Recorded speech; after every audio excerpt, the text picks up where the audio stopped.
What is up, everyone? Welcome to another episode of Talking Timepieces with Tony. I'm Tony. This is Paco.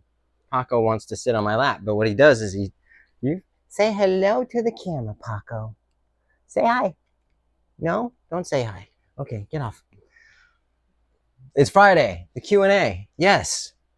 For those who you don't know, if you're a new subscriber, and I don't want to say new subscriber, every Friday we have a Q&A. Just all you got to do to participate is leave your questions in the comment section below, and I'll add it to my Q&A.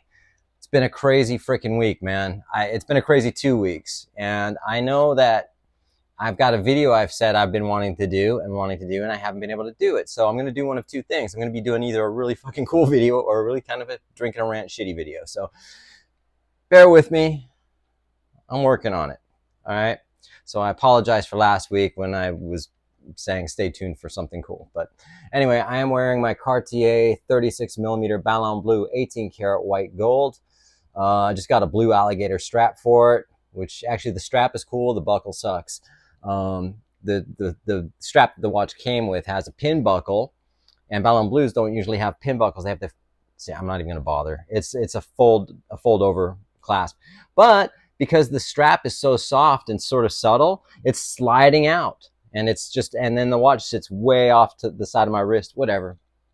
Let's get into the Q&A. Let's roll the intro and we'll just get into the Q&A.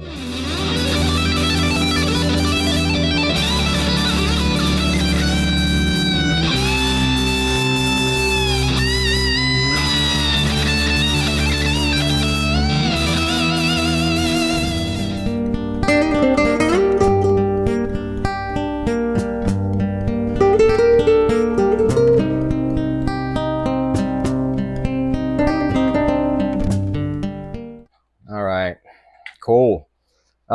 First question comes from @Yosh_F. Hey Tony, I've been considering picking up the Zenith Chronomaster Original with the black dial and leather strap, but I've heard chatter over the years that the El Primero movement is finicky, overrated, and very expensive to service. I guess because of the high beat movement, parts wear out faster. Curious if you had any experience with this or have any thoughts. Thanks. Overrated. If they were overrated, what do you think about the Daytona, Rolex Daytona Zenith? You know, how many years did Rolex use the Daytona Zenith? Several years, a lot of years. They're not overrated. They're very, very, very, very good movements. Finicky. Anything can be finicky. People tend to think you hear one little thing and then it's, oh my God. You know what I mean? Think of all the cars on the road. Well, I heard a Honda Civic broke down once. I'm never going to buy one of those. Shit, better get myself a Hyundai.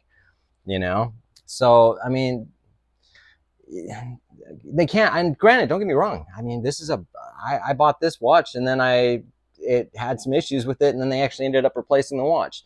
They wouldn't have replaced the watch, but they replaced the watch because I know people at Zenith, but they would have fixed it. It would have been fine, but there were some issues with it. So there's the finicky aspect of it, but they took care of it. The Chronomaster is an amazing watch, man, and that El Primero movement is sick. And besides, when I'm saying there was an issue with my movement, that's a 3-hand 3620 Zenith El Primero movement. Dude, it's a great watch. I mean, I wouldn't ever have a problem buying one of those. I always think about buying one. You know what I mean? I want to get the triple calendar, but I just don't. So, but thanks. I hope that helps. Thanks for your question, dude. I appreciate it. This is Cool Guy 24686. Another Q for your Q&A, Tony. Is the steel Daytona black dial easier to get from an AD compared to a white dial? And how much easier? Thanks. Is playing Super Lotto Plus easier to win than the Powerball? And by how much? Yeah, the Panda's harder to get, man, than the black one. And the wait time, you're unless you've got like a fucking amazing spend history, you're a VIP client, you're not going to get one. And even if you are, it's not going to guarantee that you're going to get one. You know what I mean? So I don't know what your spend history is, and I don't know, how you stand with your AD, man. So that's a question, like, how long is a piece of string? So sorry I couldn't be more specific, dude, but I just don't know. You know, I mean, as far as I know, which one's harder to get, you know, but okay. So this one comes from Metagirl. A question for the Q&A. Why do some watch companies that seem high profile choose to use a movement from a different company? Do they have to pay for licensing rights? No, they don't have to pay for licensing rights because they're not licensing the movement. They own the movement, so they're purchasing the movement. And they're not, also, most companies don't just purchase the movement and stick it in the watch, unless it's like a Solita. I mean, sometimes they do. But with something like, and I know what you're talking about because we talked about the Cartier 56, and I said, well, I want the Cartier. I mean, I'm sorry, we talked about the Vacheron 56, and it has a Cartier-based caliber in it. So what they do is Vacheron, or whatever company that, you know, chooses to do that, you know, which in some cases, like Patek Philippe will use a JLC movement, you know. Cartier, the Santos Dual Time, uses a Solita movement and charges $9,000 for that watch. I mean, you know, but they're not licensing the movement; they're purchasing the movement, so they don't have to pay any fees. But they're also altering that movement. They're modifying it or doing whatever they do to fit that caliber and make it work for that caliber. So no, they don't have to pay any of that. I don't believe there's any type of. They're not saying the new Vacheron Constantin featuring Cartier. You know what I mean? It's not a collaboration. So anyway, I hope that helped. Gospizana, thank you for taking the time to answer our questions. Well, thank you for asking the questions. There are only 2 Rolex ADs where I live. I have some purchase history with both and have put down my interest with both for a Batgirl, but no luck in a while. Do you think it would be a good option to travel a couple hundred miles to another city to register interest with a brand new AD? No. Not unless you haven't gotten anything from either one of those ADs, man. I think you'd be wasting your time just to get a Batgirl. You know what I mean? A couple hundred miles away. I mean, you could, you know. I mean, you probably, you know. I mean, yeah, you could, and you probably have to buy something there to, you know, spark that interest, and then see if it comes in. It doesn't hurt unless, you know. The only thing that hurts is, you know, if you're gonna drive 200 miles to an AD and hope that they help you out, you know. So, best of luck to you, though. Thanks for your question, man. This one comes from Michael Eldon. Michael Dim. You know what I think it is? It cut it off. I think it's Michael DeMarco, but I'm not sure if you see what I see. Anyway. Do you own any bronze? Awesome videos always. Thanks, man. Do you own any bronze watches? I've been thinking about a CW bronze watch, and I'd like your opinion on bronze watches. Christopher Ward. I don't like bronze watches, dude. I like stainless steel, white gold, or platinum. Rose gold, possibly, depending on the watch. Well, I really like rose gold, but depends on the watch. And but bronze, I don't know, man. I'm not into that whole getting super patinaed up and looking raggedy and shitty. You know what I mean? Just because it's like, oh, it's cool, man. You know, 2 watches are the same, bro. You know what I mean? It's kind of like the silver watches that Tudor did. You know what I mean? They're tarnish proof. No, they aren't. We've all found that out. So no, I'm not a huge fan, but if you dig it, man, that's all that matters, really. You know what I mean? Who cares what anybody thinks, as long as you care, you know, and you like it. Thanks for your question, man. Kyle Hess, 9834.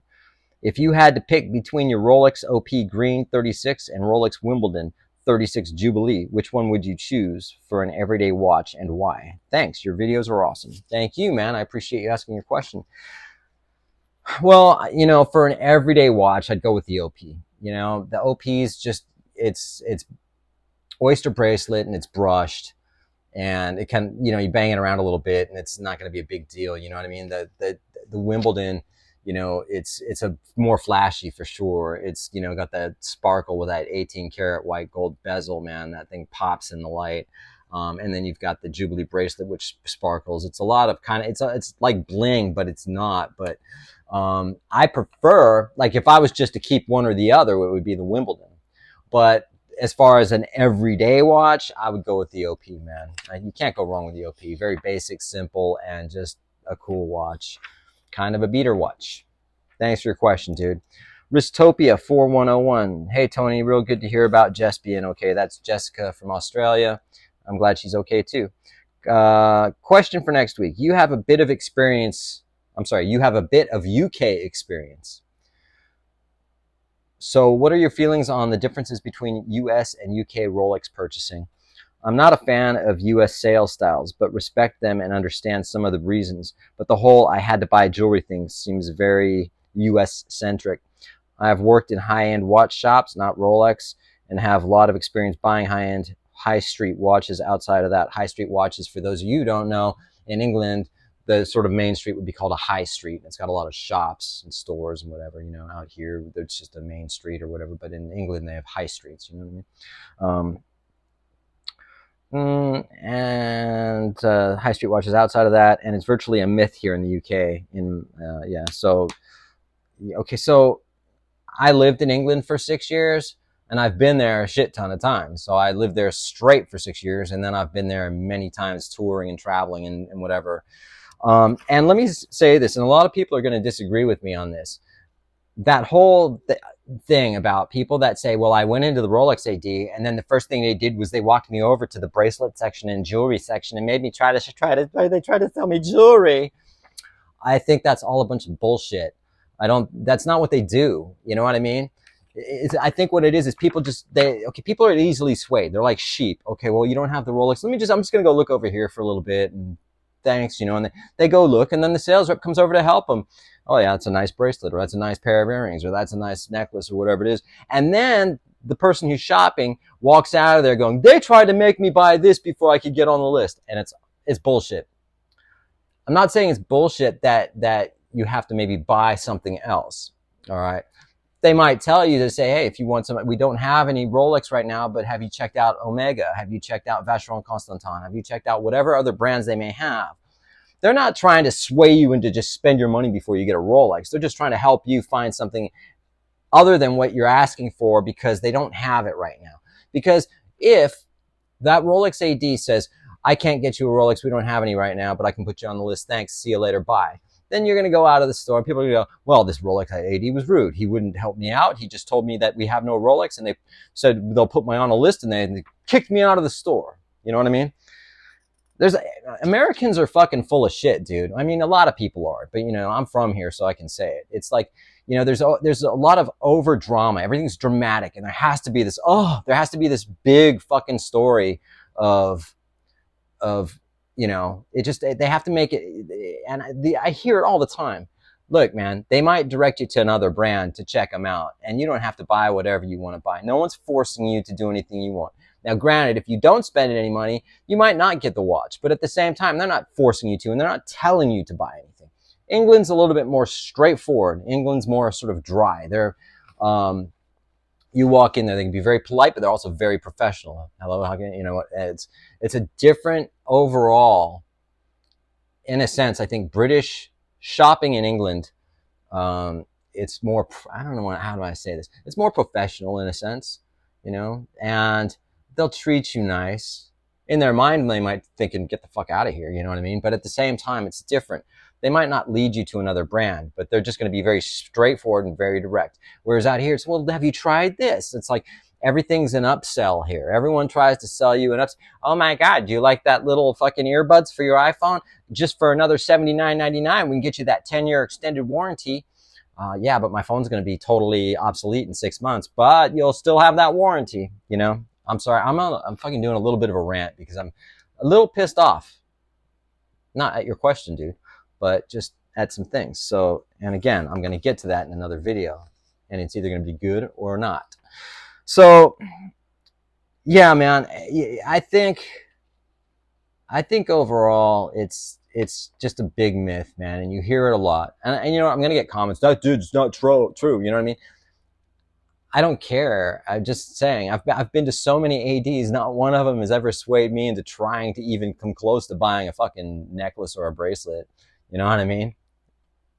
I don't, you know, but then again, you can't please anybody, almost anybody these days. You know, oh, you can't get a Daytona, and some guy will comment, I just got offered 3 of them last week. I bought them for my whole family. I turned them down, of course. Well, whatever. Let me keep going on that one, brother. But thanks for your question. This one comes from Summit Car 8146. Another great episode, Tony. Thanks. Question for Q&A. Is there Is there a mechanical limitation that prevents a GMT watch from setting the time in half-hour increments? My understanding is that there is no GMT watch made from any manufacturer that does this. I love GMT watches, but I live between India and the US, and India is 10 and a half hours ahead of the US. That's freaking crazy, dude. I had no clue. I didn't know there was any like half hours. I thought everything was always by an hour. Or 11 and a half, depending on daylight savings. And thus the GMT function does not work for me. I even thought the dual face reverso, and apparently even there are two faces, can be set in hour increments. I was going to mention that the JLC, man, you would have to get a watch that has two separate movements. And I hate to say this, but like the Jacob & Co., when they first came out, if you remember those, every rapper on the planet had one, and it was a 5 time zone watch. It was quartz. And yeah, you could set those to whatever you want, but you'd probably just have to get a watch that has two separate movements. And if anyone else knows, man, just leave your comments for this guy so you can help him out. But that's the only way I can think of it. And I haven't messed with my GMT to even see if I could do it. You can't. I think you can't. So, but I wish you the best of luck, and I hope that some of my viewers will help you out with that, if there's anything to be helped. So thanks, man. This is from Cool Guy 24686. Great video. A question for you: how hard is it to get an OP36 green dial with some spend history? Estimated wait time. Thanks. How hard is it to get an OP36 green dial with some spend history? You should be able to get it. You know, some people don't have a spend history, and they walk in and they luck out and they get it. You know what I mean? Without anything. And if you've already got spent stuff, did you like spend stuff at the store, bro? Because if you did, you should be getting it, you know? Yeah, fuck yeah. Yeah, I think you should be able to get one, man. Ask your AD, ask your rep, say how long could, what do you think it's gonna take to get an OP36? Put your name down and say, hey, and then follow up with him. If he's cool, he'll get it for you. Thanks for your question, dude. This one comes from Judas Silangalang and boom bang. Womp bam do. Oh, you know what? This was I don't know if I can answer this question because it came from another set of questions, but dude at Freddles too. Okay, so this was a guy asking or answering a question to another question that was on my, and I don't usually would ever print this out for my Q&A because it's like, really, I want you guys to just leave a comment, your question in the comments, right? I'm in the same boat as you, dude. I was offered a black and white Sprite, or sorry, oh my god, BW and a Sprite at the same time. I turned it down. Oh my god, what's it? Anyway, it was offered these two watches at the same time. I turned it down because I've been waiting for my blue and red. The only difference between us is I've been waiting more than 5 years.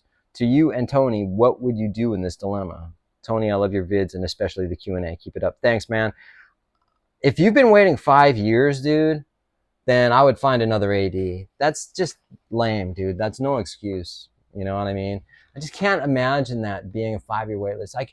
I can imagine like the 5-year waitlist for like a freaking Daytona. You know what I mean? Because there's that's supply and demand, and then it's all who are the VIP customers and things like that. But